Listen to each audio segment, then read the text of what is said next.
failures of President Biden or President Zelensky or Jake Sullivan to deter Russia. Actually, we couldn't even post some of them, not just to get traction. It was kind of interesting. But so I'm sure that this is, very serious situation for a lot of people, and for freedom of speech, or freedom of opinion, and we're creating dictatorship of opinion, tyranny of opinion in our country. And I agree with Professor Waller, that's not a traditional collaboration of cartel. That's not a traditional cartel too, because we actually have government coercing businesses and using mechanisms in businesses to restrain trade and take down competition. Very interesting. You actually, on the website of all of this organization, you talk it's first of its kind, cross-industry alliance. This is actually a flagship project of the World Economic Forum. We're creating public-private cooperation framework. We're actually creating this global risk, initiative and to control misinformation and disinformation, to shape the future of media, entertainment, and culture. And using organizations like SEC, FTC, PCAOB to take down competitors and businesses that don't agree with the dictatorship of opinion that we're creating. Actually, it's kind of interesting, I have to tell you, under Karl Marx and Hayek, communism, socialism, it's not redistribution of wealth. That's control of means of production, centralized power. And now with centralizing power in Washington, D.C., by controlling means in production, maybe not in the form, but in the essence, by using financial system, by using UN climate agenda and CSG, which is very vague disclosure, by using global organization to coerce CEOs and businesses, to be able to intimidate, to sign on to something actually could be against the interest of their shareholders.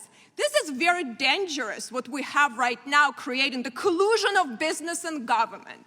And what my question is, as an American congresswoman that have to protect American public interest and our investors, so I have a question for you, Mr. Shapiro. Don't you think, if these companies actually sign on to these initiatives of global agenda initiatives, that could be actually, this unusual collaboration could be actually harmful to shareholders because they can exclude, I think your organization, Daily, actually, this is your organization, Mr. Jewell, put Daily Wire on a global high-risk exclusion list, categorizes conspiracy theory interest, and only conservative groups on that list. Kind of very, very interesting. But don't you think if we're going to include everyone who has a different views, like conservative views in our country, that's a risk that companies, publicly traded companies, should actually disclose.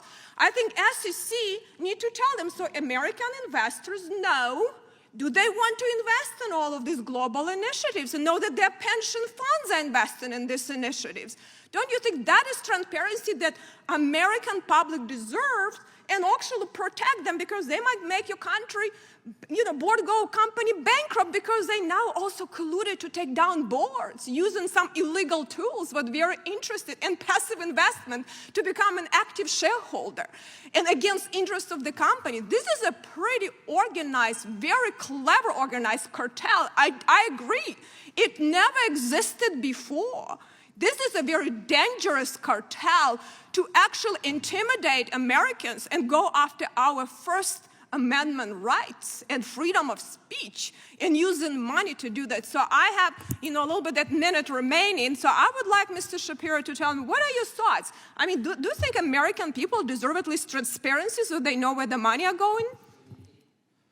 That is my main concern. I think the lack of transparency is extraordinary, and the question that I would have for some of my colleagues on the panel is, can they name a single conservative outlet or conservative-leaning host that they would deem to be brand safe on behalf of their advertisers?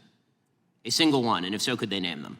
Yeah, maybe that's something, Mr. Jewell, do you know who's a good, because you excluded a lot of conservative media, your company. So which are not in your risk profile?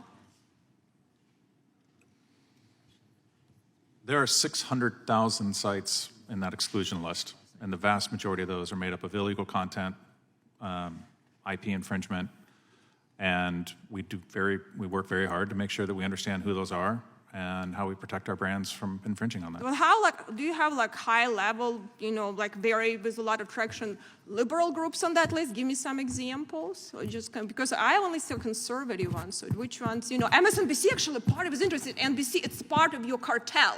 So that's a convenient way. You want them to be part of your cartel? So how does that work, to be not on the global exclusion? The time the gentleman can respond, time the gentlelady has expired. The gentleman wishes to respond. I think the question was directed to Mr. Jewell.